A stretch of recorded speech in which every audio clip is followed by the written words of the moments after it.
했습니다. 두 분을 위해서요. 오늘 누가복음 15장은 예수님께서 세 가지 비유, 오늘과 내일 본문에 세 가지 비유가 나오는데 핵심은 모두 잃었다가 찾은 그 내용입니다. 3절에는 어떤 사람이 이 양을 한 마리 잃어버리는 얘기 나오고요. 8절에는 어떤 여인이 한 드라크마, 동전 한 입을 잃어버린 내용이 나오고, 이제 내일 본문에 가면 우리가 잘 아는 그 둘째 아들을 잃어버렸다가 다시 찾는 내용이 나옵니다. 주님이 이 세 가지 비유를 연거푸 하셨는데 주제는 뭐냐면 잃어버렸다가 찾은 그 기쁨, 대단히 기뻐하고 즐거워했다. 그런데 이제 잘 보면 이게 예수님께서 이 스토리텔링을 하시는데, 예수님은 굉장히 비유를 많이 말씀하셨는데 그 비유의 달인이고 스토리텔링의 아주 천재입니다. 예수님은 점층법도 사용하시고요, 반어법도 사용하시고요. 이번 주일에는 그 불의한 청지기 비유를 설교할 텐데 엄청난 반어법을 쓰셨습니다. 얼른 들으면 이게 무슨 소리인가 알 수 없는 그런 말씀인데, 반어법. 오늘은 점층법. 무슨 점층법이냐면 양 100마리 중에 한 마리를 잃어버렸다. 우리가 보통 생각할 때 100분의 1 아닌가라고 생각이 되지만 그 한 마리를 진짜 열심히 찾으러 다녀가지고 찾았다. 그런데 이제 100분의 1마리에서 드라크마는 10분의 1, 10드라크마가 있었는데 한 드라크마를 잃어버렸다가 찾았다. 좀 더 비중이 좀 커지면서 내일 본문에 보면 두 아들이 있었는데 한 아들을 잃어버렸다가 찾았다. 점점 더 이제 그 중요도가 올라갑니다. 그런데 이제 예수님께서 이 말씀을 하실 때 그 잃었다가 찾은 기쁨을 하늘 아버지의 기쁨이라고 이제 얘기하시는 겁니다. 이 다 이제 잔치를 벌여요. 잃었다가 찾으면 큰 잔치를 벌입니다. 제가 생각할 때 그 드라크마 한 입을 잃었다가 찾은 것 때문에 잔치를 벌이면 그 드라크마가 수십 드라크마가 들어갈 것 같은데, 과연 이것을 이렇게까지 기뻐하면서 잔치를 할까라는 생각이 들 정도로 그 되찾은 기쁨에 대해서 굉장히 많이 강조를 합니다. 이것은 다 하나님의 나라 잔치를 말합니다. 이건 누가 잃어버린 자일까? 잃어버린 양, 잃어버린 아들, 잃어버린 드라크마. 우리 중에 하나님을 떠나지 않은 사람이 한 명도 없기 때문에 전부 이건 우리들 얘기입니다.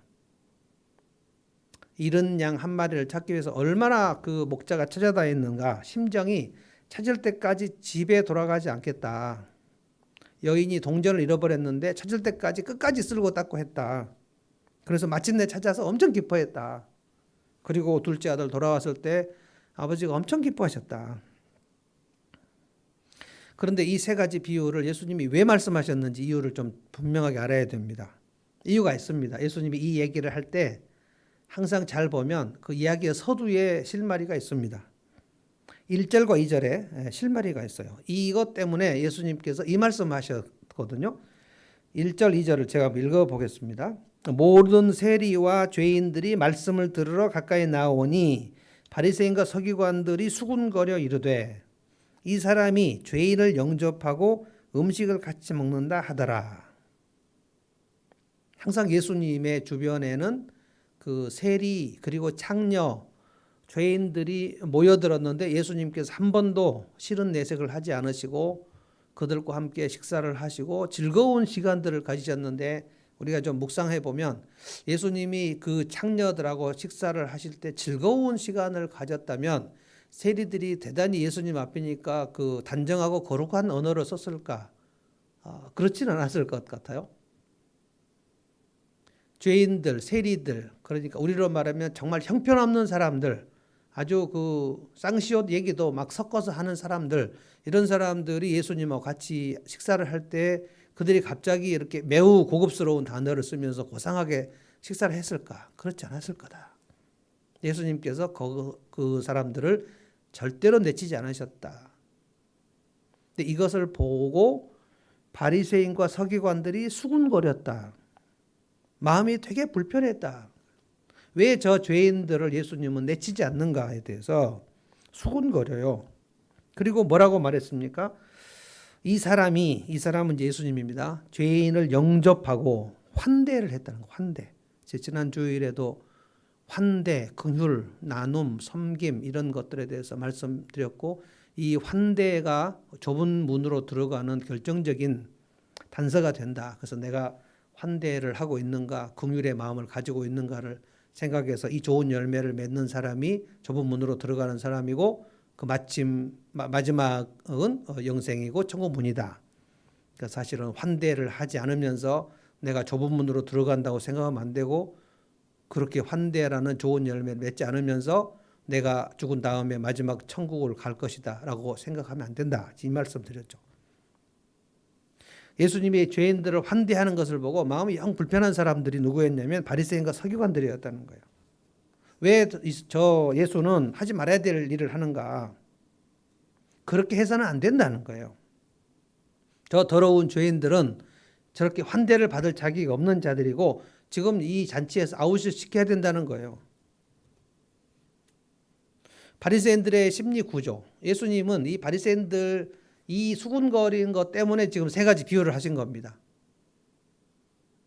이런 자들을 찾는 그 기쁨이 얼마나 대단한가. 예수님은 지금 세리와 죄인들이 예수님 앞에 몰려들어서 예수님에 대해서 거리낌 없이 다가오는 그 모습에 대해서 대단히 기뻐하셨다는 거예요. 그런데 이 기쁨에 동참하지 않는 바리새인과 서기관들을 보면서 예수님도 마음이 영 거슬려요. 바리새인도 예수님이 되게 거슬려요. 그래서 예수님께서 새 포도주와 낡은 가죽부대는 서로 충돌하지 않을 수 없다. 둘이 서로 찢어진다.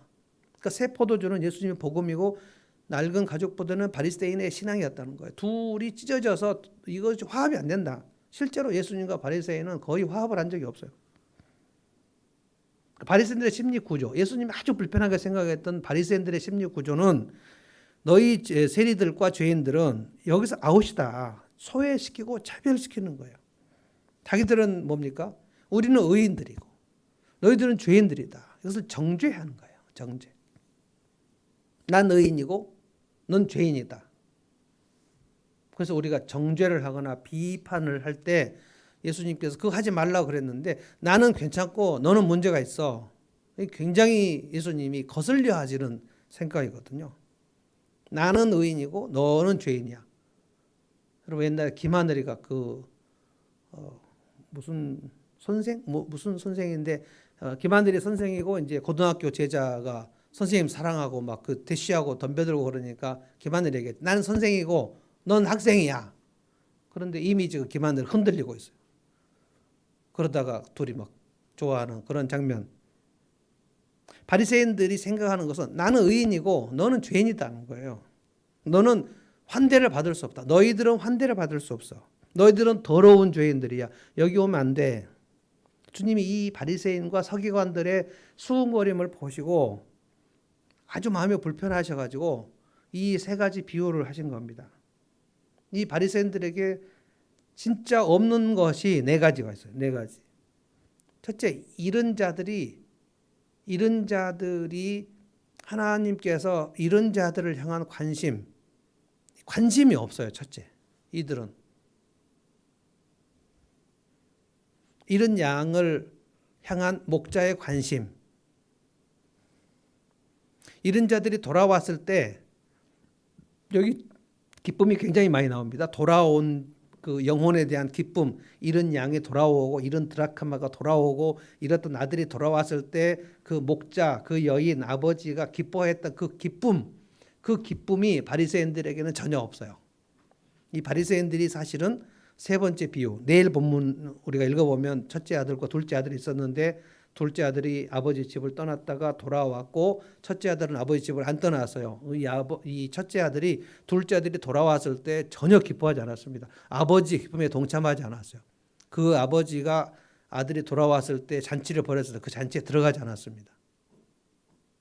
그러니까 관심도 없고 기쁨도 없어요. 아버지의 기쁨에 동참하지 않았어요.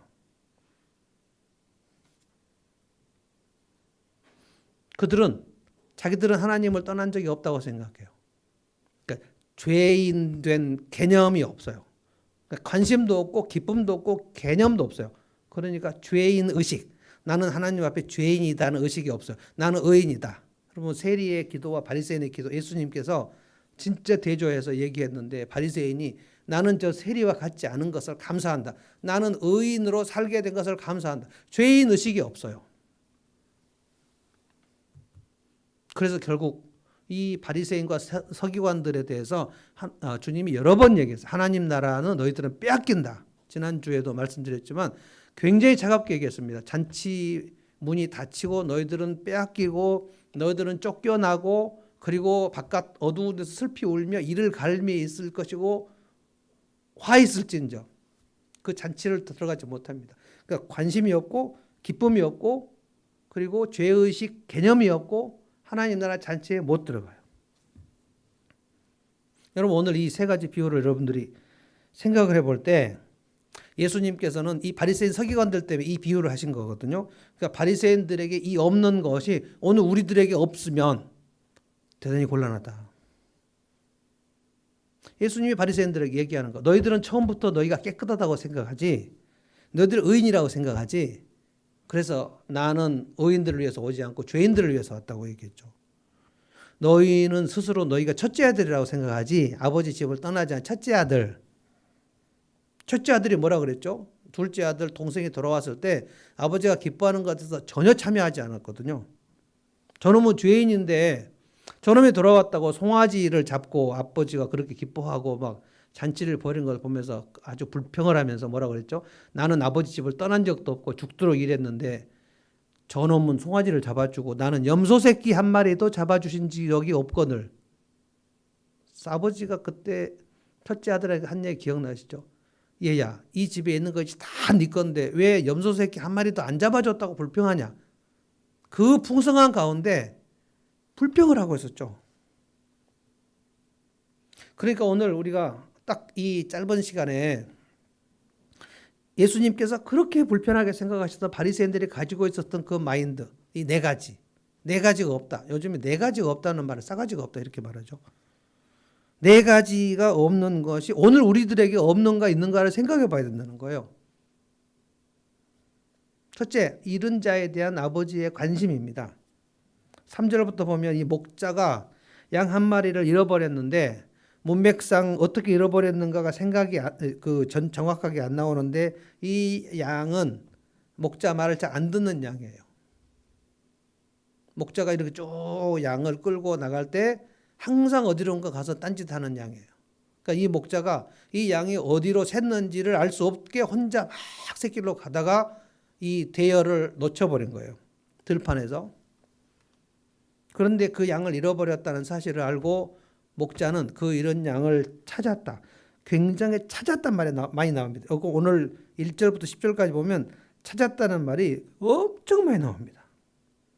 왜요? 잃은 양에 대한 관심. 보십시오. 제가 찾았다는 얘기 얼마나 많이 나오는지 4절에 보니까 잃으면 그 잃은 것을 찾아내기까지 찾아다니지 아니하겠느냐? 5절 또 찾아낸 즉 6절에 잃은 양을 찾아내었노라. 8절에 드라크마 하나를 잃으면 집을 쓸며 찾아내기까지 부르짖 찾지 않겠느냐? 또 찾아낸 즉 내가 드라크마를 찾아내었노라. 거의 10번 정도 나오는 거예요. 그러니까 찾아요. 이것이 하늘 아버지의 관심입니다. 관심. 잃은 자를 찾아. 얼마나 애를 쓰게 찾아. 처음에 그 잃은 양이 어디 있는지 모를 때 멀리 어디 숨어가지고 계곡 비틀거리며 있었겠죠. 어디 있는지 모르니까 막 찾아요. 여러분 양이 무슨 뭐 강아지처럼 뭐 이렇게 대답을 하는 것도 아니고 양은 대단히 좀 약간 고집이 세다고 나옵니다. 우리는 양을 되게 순하다는 그 이미지로 알고 있는데 이스라엘에서 양은 대단히 고집세고 좀 어리석은 걸로 나옵니다. 하얗지만 사실 보면 때도 엄청 많고 검검하고 그렇죠. 그런데 여러분 그 양을 왜 그렇게 찾았는가? 양을 치다가 한 마리를 잃어버렸는데 아무 관심 없이 그냥 얘 한 마리 잊어버렸네. 그러고 그냥 가자. 그러면 그 양이 자기 양이 아닌 거예요. 그래서 양을 치는데 그 양의 상태에 대해서 아무 관심 없는 목자를 예수님은 삭군이라고 했습니다. 삭군. 저는 삭군이라는 말이 신학교 다닐 때 그냥 어렸을 적도 그랬고 신학교 다닐 때 삭군이 되게 안 좋은 것인 줄 알았어요. 여러분 삭군이 뭐냐면요. 돈 받고 일해주는 사람이 삭군입니다. 오늘날로 말하면 편의점 알바 목자입니다. 알바 목자. 남의 양을 쳐요. 다윗은 누구 양을 쳤나요? 아버지의 양을 쳤죠. 그건 삭군이 아니에요. 그런데 알바로 일하는 사람은 양무리를 치는데 이 시간당 돈 받고 양무리를 쳐요. 그리고 하나 잃어버리는 거에 대해서 막 정신없이 찾지 않아요. 왜냐하면 내 새끼가 아니니까. 그럼 편의점 알바생들이 이 얘기를 들으면 별로 기분 나쁠지 모르겠지만 편의점 사장님이 그 진열 물건 대해서 확인하는 거하고 알바생이 확인하는 거는 많이 좀 달라요. 뭐가 다르죠? 이 편의점이 사장님은 내 생계예요, 생계. 근데 알바생은 이 시간만 끝나면 집에 가야 돼. 관심의 차이가 엄청 다르죠. 자기 양 한 마리를 잃어버렸기 때문에 마치 새끼 잃어버린 것처럼 찾아다닌다는 거예요. 여러분, 애기 잃어버린 엄마들 찾을 때 생각 보셨어요? 얼굴이 실진한 상태에서 찾습니다. 찾을 때까지 찾아요. 그 아이들 유괴당한 엄마들은 그 아이를 10년, 20년 찾아요. 어딘가는 있겠지. 아이를 찾습니다. 뭐 이런 거 있잖아요. 그런데 이제 세월호 엄마들처럼 찾을 수가 없고 자기 새끼들이 물속으로 들어가는 것을 텔레비 생중계로 본 엄마들은 어떻게 마음을 둘 데가 없는 거예요. 찾을 수가 없잖아요. 저 들어가 버렸어. 그래서 막 진도 팽목항에 가갖고 막 찾으려고 그러는데 뭐 잠수 잘 안 해주고 막 그래가지고 막 그 한이 맺혀 있는 것이죠.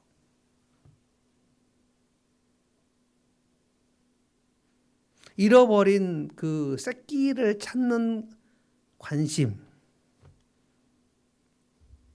그래서 우리가 이제 VIP 가정교회에서 VIP를 할 때 그 VIP는 잃어버린 자식이죠. 하나님께는.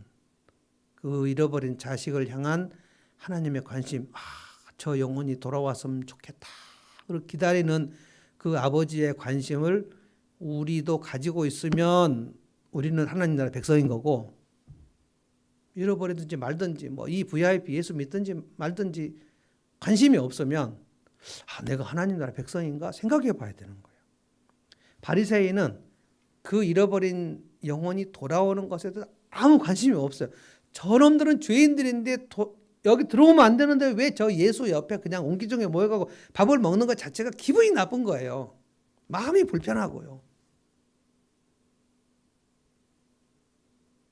어떤 한인교회가 그 어느 날 결정을 했는데 이제 우리 교회는 딱 150명 정도 돼가지고 굉장히 우리 사이좋고 모였다 하면 그냥 행복하고 그러니까 더 이상 우리 전도하지 말자. 그냥 이대로 그냥 우리끼리 뭡니까?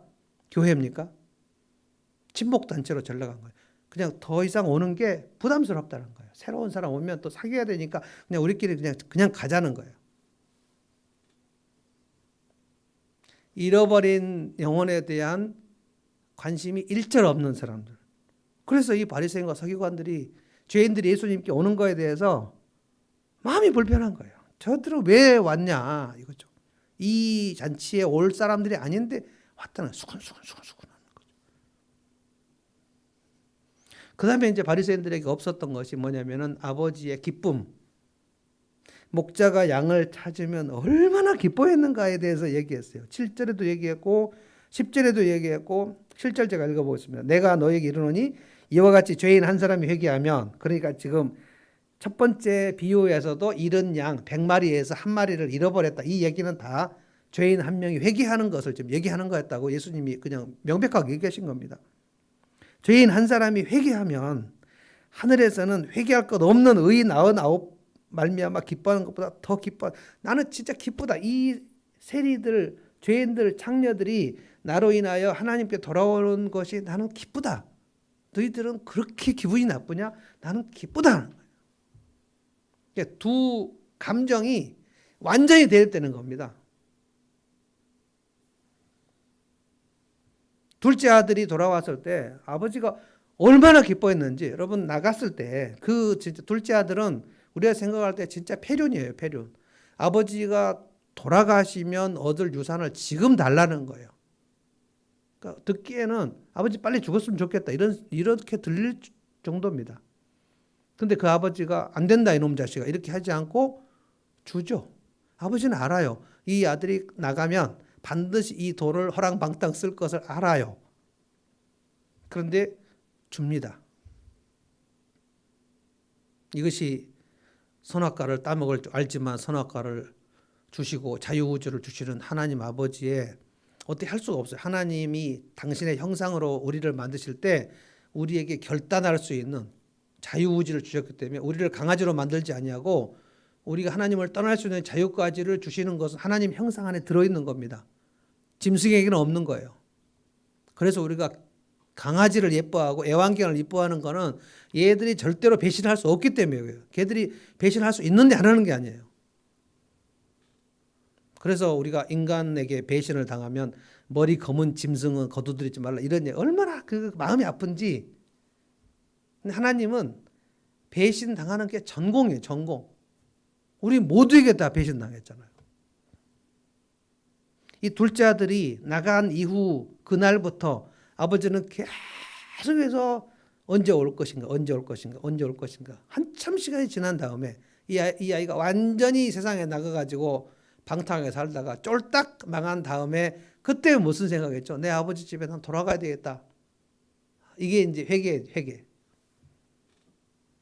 인생에서 완전히 다 모든 것을 다 탕진한 다음에 하나님께 돌아 두 종류가 있죠. 완전히 탕진하고 극단적 선택으로 인생을 맞춰버린 사람이 있고 둘 중에 하나예요. 하나님께 돌아오거나 아니면 자기 인생을 그냥 장렬하게 그냥 산화시켜버리거나. 저는 절대 그 자기 목숨을 끊어버리면 안 된다고 생각합니다. 그것이 지옥 가는 죄라서 그런 게 아니라 하나님의 살아계심과 하나님의 전능하심을 믿는가. 저는 그랬어요. 여러분이 사도신경 할 때 진짜 그 사도신경을 한 줄 한 줄을 목숨 걸고 외쳐서 이 고백이 내 삶에 그대로 적용되는 그 믿음을 갖고 여러분이 했으면 좋겠어요. 그냥 전능하사 천지를 맡은 하나님 아버지를 믿사오며 믿지도 않으면서 그렇게 하면 안 된다는 거예요. 다시 사는 것을 믿사오며. 이 둘째 아들이 아버지께 돌아가야 되겠다 할 때 그때 내가 아버지 집을 떠났는데 이게 완전히 이게 멸망이구나. 더 이상 끝 가면 이제 그는 극단적 선택할 정도의 상황이에요. 그래서 가자 하고 터벅터벅 가는데 아버지가 계속 기다리고 있다가 멀리서 아버지가 아들을 먼저 바라봅니다. 알아봐요. 그래서 가서 확 껴안고 죽었던 아들이 살아왔다. 잃었던 아들을 찾았다. 이 얼마나 기뻐하는지 몰라요. 이게 우리가 VIP를 영혼 구원해가지고 예수 영접시키고 세례받고 여기서 꽃다발 주고 할 때 우리가 이 꽃다발 주면서 뭐 지금은 온라인이어서 뭐 꽃다발이고 뭐 아무것도 없지만 한 사람 세례받을 때 우리가 기뻐하는 그 기쁨과 그 모습을 보고 하늘에서 하나님 아버지가 기뻐하는 것과는 정말 차원이 다릅니다. 맹숭맹숭하게 세례 축하해 이렇게 할 얘기가 아니에요.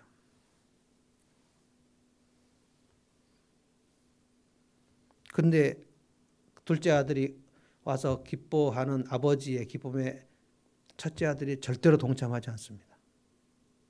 저 자식 왜 왔어? 이게 지금 바리새인들이 세리 죄인들이 예수님께 오는 모습을 보면서 수군거리면서 저놈들이 왜 예수 옆에 저렇게 저런 짓을 하면 안 되는데 이 얘기가 지금 예수님께서 이 얘기 첫째 아들 둘째 아들 얘기가 첫째 아들 때문에 이 비유를 하신 거예요. 그래서 실은 탕자의 비유가 아니고 장남의 비유입니다. 장남 얘기예요 지금. 동생이 왔는데 그 형이 하나도 기뻐하지 않아. 저놈은 원래 나쁜 놈이고 아버지 떠난 놈이고 나는 아버지 집에 계속 있었고 난 충실하게 일했고 쟤는 허랑방탕하고 아버지에 대해서 불만을 막 가지는 거예요. 그래서 정말 하나님 나라하고 관계없는 사람들은 교회 안에서 누가 예수 믿고 영접하고 그럴 때 누가 막 기뻐하고 축하하고 아무 생각이 없어요. 한 영혼이 주님 앞에 돌아올 때 하나님 아버지의 기쁨에 동참하지 않아요. 그럼 과연 하나님 나라의 백성일까? 여러분 생각해 보셔야 돼요. 내일 본문 보면 첫째 아들 형이 둘째 아들 얼굴도 안 봅니다. 그 잔치에도 안 들어갑니다. 너는 아웃이라는 거예요. 너는 아버지 집에 올 자격이 없다는 거예요. 무슨 말일까요? 이 아버지 집은 다 내 집이라는 거예요. 나는 자격이 있고 너는 자격이 없다는 거예요. 그래서 지금 우리 코로나 시대에 되게 지금 영혼 구원하기가 어렵고 목장 모임도 지금 못하지만 이 마인드를 우리가 꼭 잊어버리고 식어버려서는 안 되는 것입니다. VIP를 향한 하나님의 관심, 그리고 그 영혼이 하나님께 돌아왔을 때 하나님이 얼마나 기뻐하시는가에 대한 그 기쁨에 내가 동참하리라. 그 함께 기뻐하는 거죠. 하나님 아버지가 기뻐하시는 것은 나도 기뻐하고, 하나님 아버지께서 싫어하시는 것 나도 싫어하고, 오늘 또 우리가 하루 종일 인생경제를 위해서 기도하면서 또 위로하면서 응원하면서, 야, 제 스스로 어떻게 이렇게 참 마음이 안타깝게 또 투수를 하게 됐냐. 그래서 우리 박 권사님의 그 절절한 마음을 함께 하는 것, 이런 감정을 공유하는 것, 이게 없으면요, 이것이 그냥 자동적으로 생기진 않습니다. 계속 우리 훈련해야 돼요. 나는 공감을 원래 못해. 이런 사람들은 남의 아픔에 내가 아픔이 없으면 그거 큰일입니다. 그 감정을 좀 다듬어야 돼요. 제가 여러 번 말씀드렸지만 남의 아픔이 내 아픔이 되는 그 공감이 있어야 그것이 휴먼입니다. 휴먼. 이거를 휴머니티라고 그래요. 인간성. 예수님께서 마지막이 되면 사랑이 식어진다, 이 말은 인간성이 황폐해진다는 뜻입니다. 그러면 인간이 인간을 대할 때 기계처럼 얘를 내가 만나서 얼마나 유익이 있을까? 얘는 1,000원짜리인가 10,000원짜리인가? 이렇게 생각해요. 인간을 도구로 생각해요. 내가 이 사람 만나면 얼마나 유익한가? 그러면 만나고, 이 사람은 유익이 없어. 그러면 끊어버리고, 이 사람의 아픔이, 이 사람은 나 알지도 못한 사람이 내가 뭐 때문에 아파야 돼? 그 아픔이 공유가 안 되는, 이렇게 해서 우리의 감정이 완전히 아스팔트 같이 차가워지면 그게 사이코패스입니다. 사이코패스는 좀 더 나가죠. 남의 아픔이 내 기쁨이 되는 거예요. 그리고 남을 이렇게 학대를 하고 피를 흘릴 때 내 속에 쾌감이 있는 거예요. 이게 사이코패스의 특징입니다. 그런데 인간성이 계속 퇴보하면, 그러면 짐승성이나 기계성밖에 안 나오는 거예요. 그래서 하나님 아버지께서 기뻐하시는 일에 나도 기쁨이 공유가 되는가? 잘 안 되면 이거를, 하나님, 저도 주님의 기쁨에 동참하게 해주십시오. 하나님의 관심에 나도 관심 있게 해주시고, 하나님의 기쁨에 나도 기쁨 있게 해주시고.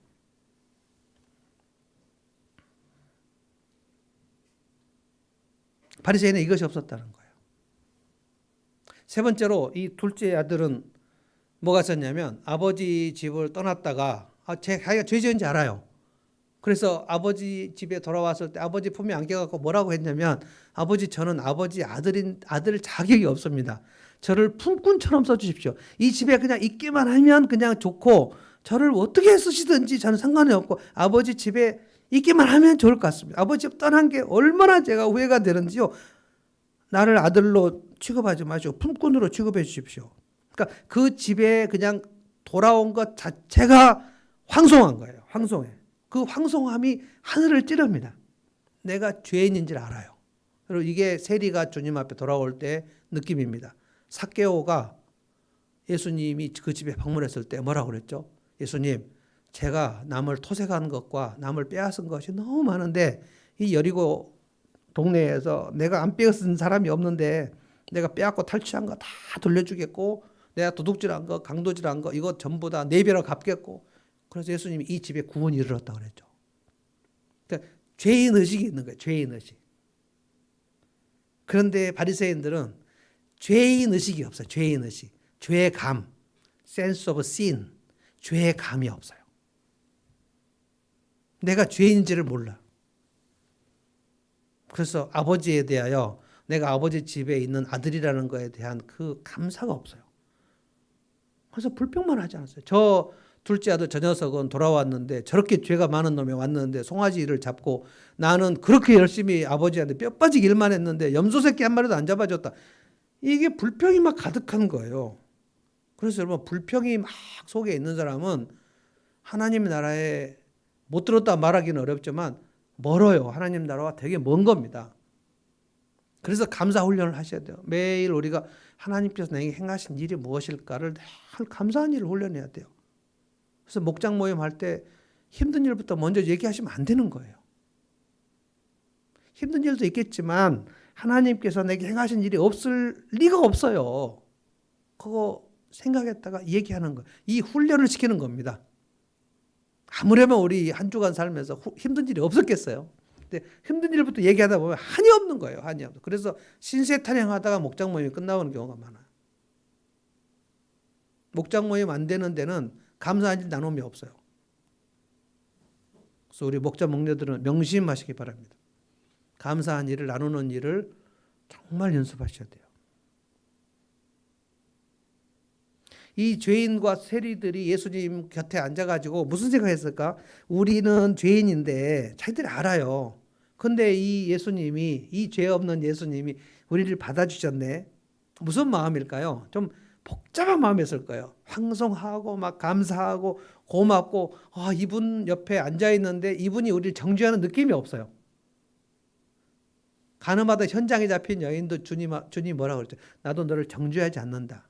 바들바들 떨고 있었는데 막 돌로 다 치려고 그러는데 너 중에 죄 없는 자부터 먼저 순서대로 돌로 이 여자를 쳐라. 다 떠나갔는데 예수님이 그 여인에게 나도 너를 정죄하지 않겠다. 너를 내치지 않겠다는 거예요. 이 모습 이대로 그냥 내가 받아주겠다는 거예요. 이게 복음입니다. 그래서 일주일 동안 얼마나 그 힘들고 설사 죄를 많이 짓고 왔다 할지라도 주님 앞에 나올 때 그냥 그 모습 이대로 그래 이 모습 그대로 가자. 근데 마귀가 네가 그렇게 죄를 많이 지어갖고 하나님이 너 예배를 받으시겠어? 넌 자격이 없어 임마. 또 그 말이 또 솔깃해가지고 내가 주일날 예배드릴 자격이 있나? 오늘 가지 말자. 다음 주는 또 죄 안 지어요? 다음 주는 깨끗하게 살고 주님 앞에 나올 자격이 있어 나와요?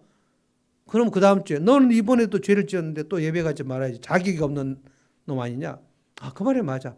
그러면 1년 12달 예배 못 나와요. 누가 집사의 자격이 있습니까? 누가 목사의 자격이 있습니까? 누가 예배드릴 자격이 있습니까? 아무도 자격이 없어요. 그거를 알고 나오자는 거죠. 내 모습 이대로 나오는 게 복음이에요. 우리도 다 문제가 많은 죄인인데 주님께서 우리를 차별하지 않으셨단 말이에요. 환대를 해주셔서 여기 있는 거란 말이에요.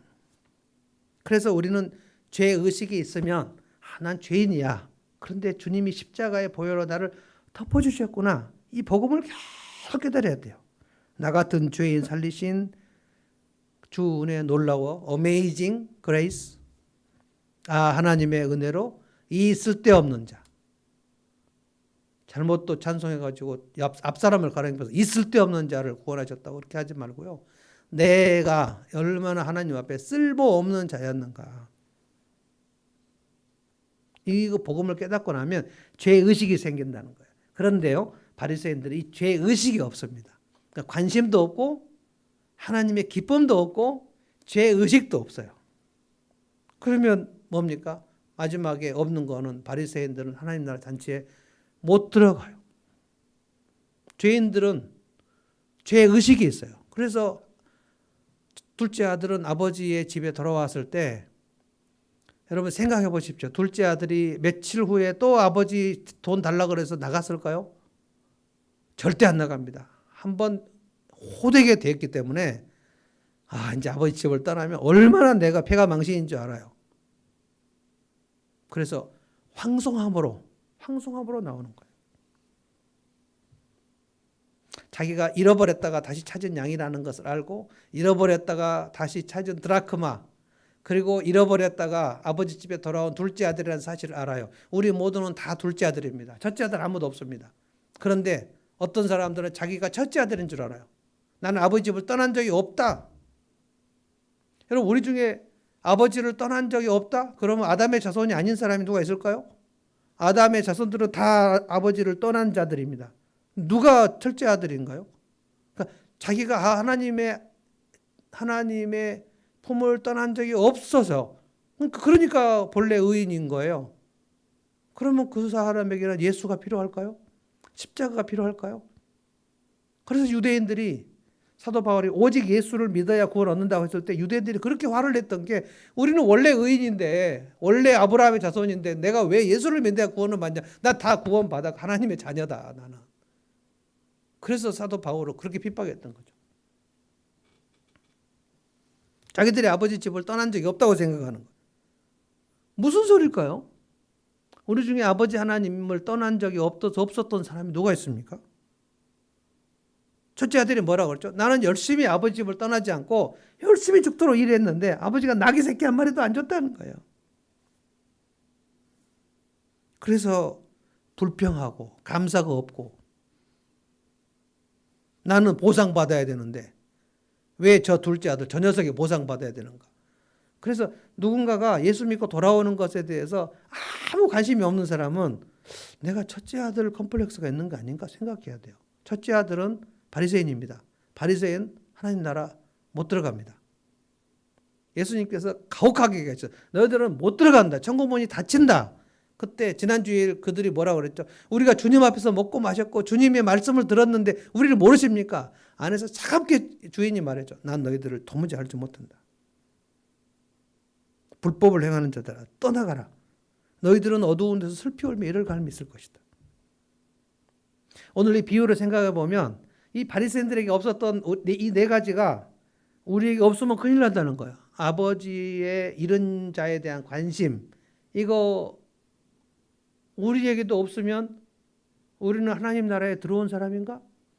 그 잃은 자가 돌아올 때 하나님 아버지의 기쁨, 그 기쁨이 내게 없어요. 누가 세례받고 기뻐하고 막 하나님 자녀가 됐는데 나는 아무 생각이 없어. 그러면 그의 영혼 하나님의 나라에 들어온 사람인가? 내 안에 죄인 된 의식이 없어요. 내가 하나님의 자녀 된 그 황송함이 없어요. 십자가를 생각하면 마음이 절절하지가 않아.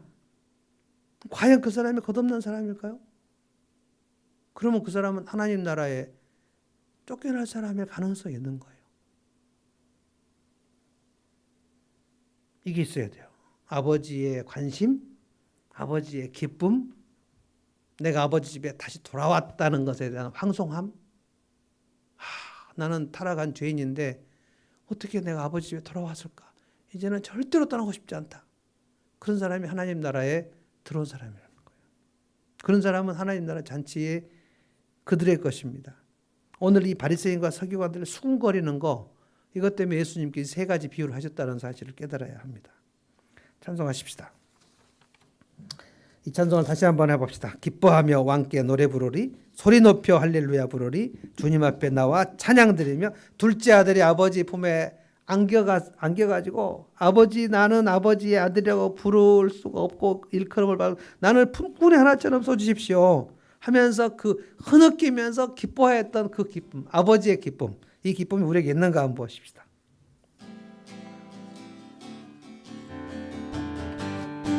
기뻐하며 왕께 노래 부르리, 소리 높여 할렐루야 부르리, 주님 앞에 나와 찬양 드리며 우리 주님과 함께 기뻐하리라. 다시 한번 기뻐하며 왕께 노래 부르리, 소리 높여 할렐루야 부르리, 주님 앞에 나와 찬양 드리며 우리 주님과 함께 기뻐하리라. 나의 창조자, 나의 구원자, 가장 귀한 나의 예수님 찬양합니다. 나의 치료자, 나의 선한 목자 되신 주 예수 나의 주 찬양하리. 나의 창조자, 나의 창조자, 나의 구원자, 가장 귀한 나의 예수님 찬양합니다. 나의 치료자, 나의 선한 목자 되신 주 예수 나의 주 찬양하리. 예수 나의 주 찬양, 예수 나의 주 찬양하리. 한 번 더. 예수, 예수 나의 주 찬양하리. 아멘. 기도하겠습니다. 하나님 감사합니다. 오늘 저희들을 불러주셔서 감사합니다. 예배자로 삼아주셔서 감사합니다. 찬양할 수 있게 해주셔서 감사합니다. 저희가 어두운 밤에 홀로 있었던 것처럼 외롭고 서러운 시간들을 많이 보냈고 하나님을 떠나서 방황했습니다. 하나님 없이 저희들이 정처 없이 살았습니다.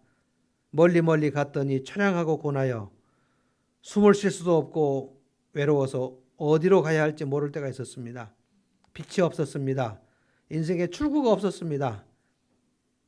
그래서 우리는 마치 이른 양처럼 혼자 신음하고 있었습니다. 그런데 주님, 목자께서 우리를 찾아와서 우리의 신음소리를 들으시고 우리를 안아주시고 우리를 끌어올려 주시고 우리를 목마 태워주시고 다시 찾았다고 기뻐하시고 그러면서 천국잔치를 베풀어 우리를 위하여 잔치를 베풀어 주셨습니다. 주님, 우리가 먹고 마시는 성찬 예식은 우리 주님께서 살과 피로 베풀어 주시는 하나님 나라 잔치인 줄로 믿습니다. 주님, 십자가의 보혈로 우리의 죄를 덮어주시고 이제는 죄 없다 선언해 주신 하나님 참으로 감사합니다. 하나님, 이제는 주님 품을 떠나지 않겠습니다. 둘째 아들이 아버지의 집에 돌아왔을 때 얼마나 고생을 많이 했는지 아버지 집에서 다시는 떠날 마음이 없었던 것처럼 이제 주님 품을 저희가 떠나지 않겠습니다. 주님, 저희가 예배를 떠나지 않겠습니다. 주님을 찬양하는 일을 그치지 않겠습니다. 주님, 주님께서 우리의 간구를 들어주시는 줄로 믿습니다. 하나님, 저희에게 아버지의 관심이 있게 하여 주시고 이런 자들을 향하여 아버지께서 애타는 마음을 저희들도 갖기를 원합니다. 이런 자가 돌아오면 하늘 아버지께서 얼마나 기뻐하시는지 저희들도 그 기쁨에 동참하기를 원합니다. 그리하여 우리의 VIP들을 잊지 않기를 원합니다. 지금 저들 생명 끝나면 자기 죄값으로 영원히 형벌받을 수밖에 없는데 예수 그리스도께서 저들을 위하여 십자가의 피로 그 죄값을 치르신 사실, 그 복음을 우리가 전해서 그들도 그 복음으로 영원한 생명을 얻을 수 있기를 원합니다. 그리하여 주님 돌아오면 아버지께서 참으로 기뻐하시고 우리도 그 꿈에 동참하기를 원합니다. 하나님, 그 둘째 아들 황송한 마음으로 나 아버지의 품꾼으로 써달라고 했던 것처럼 우리가 주님 나라에 들어왔으니 우리가 무슨 작은 일을 하든지 우리 속에 기쁨 있게 하여 주시고 주님께서 나를 사용하시 주신다는 황송함 있게 해주시고 우리 마음에 나에게 염소 새끼 한 마리도 안 잡아줬다고 불평하는 그 마음은 다 사라져버리게 하여 주시고 주님께서 우리를 향하여 베푸신 그 사랑만 기억나는 저희 모두 되게 하여 주옵소서. 마지막 날 하나님 나라 잔치에 반드시 들어갈 사람 저희들이 되게 하여 주시고 혹시라도 잘못 생각하여 넓은 길로 가다가 그 하나님 나라 잔치에 문이 닫히는 역사가 있지 아니하도록 우리 중에 아무도 어두운데 슬피 울며 이를 가는 자들이 없도록 주께서 은총을 베풀어 주시옵소서. 오늘 수술한 우리 인성기 형제를 주께서 기억하여 주시고 하나님 그 통증이 멈춰지게 하여 주시고 그 마음이 평강이 있게 도와주시고 다시는 이제 의사의 실수가 있지 않도록 도와주시고 모든 회복의 과정 속에 우리 하나님의 큰 손길이 있기를 간절히 기도합니다. 주님, 그 가족들 우리 박 권사님, 인집사님 주께서 기억해 주시고 저들의 기도와 저들의 수고를 주께서 기억하사 자녀들의 복을 주시고 자손들에게 복을 허락하여 주시옵소서.